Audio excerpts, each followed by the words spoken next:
जो है अखिल भारतीय विद्यार्थी परिषद पे लाठीचार्ज हुआ है और कहीं ना कहीं वो अपनी मांगों को लेकर प्रदर्शन कर रहे थे और आपने इस बात को जो है सदन के अंदर भी उठाया है, तो किस प्रकार से देखते हैं सर सरकार की नीतियों को इसमें? मैं देख रहा हूं कि मुख्यमंत्री एकदम विचलित होकर के बैठ गए हैं। उनको लग रहा है कि जो भी आदमी मेरे खिलाफ, मेरी सरकार के खिलाफ आवाज़ उठाएगा उसको कुचल देंगे।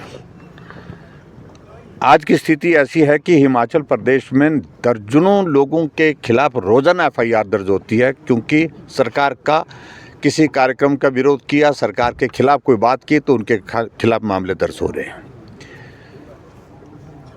आज विद्यार्थी परिषद ने यहाँ पर जोरावर स्टेडियम के लिए जो मार्च करने की अनुमति ली थी, उसके तहत वो यहाँ पर आए थे और ऐसा भी नहीं था कि भी उनकी कोई ऐसी मंशा थी। आगे आकर के थोड़ा सा बात करते करते उन्हें आगे बढ़ने की कोशिश की और उनके ऊपर लाठीचार्ज हुआ। और लाठीचार्ज में जो हमको जानकारी मिली है कि अभी तक जो है उसमें 7 लड़के हैं, 2 लड़की हैं, वो घायल हैं, हॉस्पिटल उनको ले करके गए हैं। और जब सदन के अंदर मैंने सारे मामले को उठाया तो मुख्यमंत्री जी ने एक तरफा पक्ष रखा कि बिना अनुमति के आए थे, और बिना अनुमति के आने की बात जब कही तो मैंने जब पूछा तो मेरे पास ये परमिशन है, ये परमिशन एसडीएम के द्वारा दी गई परमिशन है, और जिसमें उनने परमिशन जो है मार्च करने की दी है।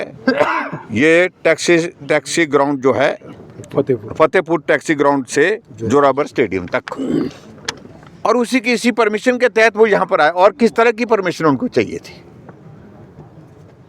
यानी कि मुख्यमंत्री खुलेआम सरेआम झूठ बोलते हैं सदन के अंदर। इससे बेशर्मी का कोई दूसरा उदाहरण देखने को नहीं मिलता है।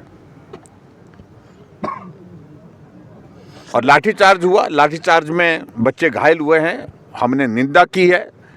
और मुख्यमंत्री फिर एक तरफा पक्ष रख रहे हैं कि पुलिस के लोगों को भी चोट लगी। अगर पुलिस के लोगों को भी चोट लगी, उनके साथ भी हमारी संवेदना है, लेकिन जब परमिशन लेकर के वो प्रदर्शन कर रहे थे, उनको मार्च करने की अनुमति दी थी, तो सदन के अंदर झूठ नहीं बोलना चाहिए था कि बिना परमिशन के आए।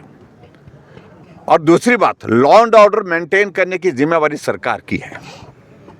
ये संभव नहीं है कि वो हर बात को लेकर के ऐसा चले कि मैं कुचल दूंगा। बड़े बड़े लोग आए यहाँ पर, लंबे समय तक सत्ता में, किसी को कुचल नहीं सके।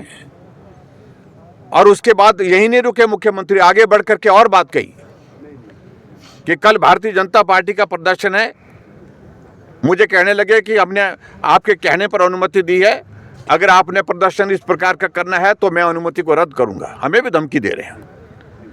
और मैंने सदन के अंदर बड़ी साफ शब्दों में बात कही कि हम जिम्मेदारी के साथ व्यवहार करेंगे, लेकिन अगर सरकार की ओर से गैर जिम्मेदाराना व्यवहार हुआ तो उसकी जिम्मेदारी हमारी नहीं है। कानून व्यवस्था मेंटेन करने की रिस्पॉन्सिबिलिटी स्टेट गवर्नमेंट की है।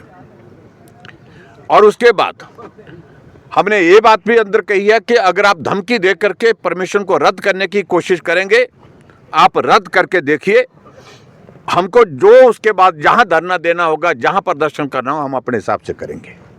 इस तरह से आवाज को दबाने की कोई आदमी सोचे, सर, ये बर्दाश्त के योग्य नहीं है। इस प्रकार से देखते हैं विद्यार्थी परिषद संगठन जो है कहीं ना कहीं भाजपा से भी जुड़ा हुआ है, क्या नेता प्रतिपक्ष उनसे मिलने जाएंगे? मैं कोशिश करूंगा, मैं अभी बात करूंगा। अभी तो मेरी उनसे बातचीत ज़्यादा डिटेल में हुई नहीं, मुझे सिर्फ जानकारी के रूप में बताया कि बच्चे घायल हुए। सर, सदन में चल रहा था और विद्यार्थियों को लेकर जो है मुख्यमंत्री बात कर रहे थे।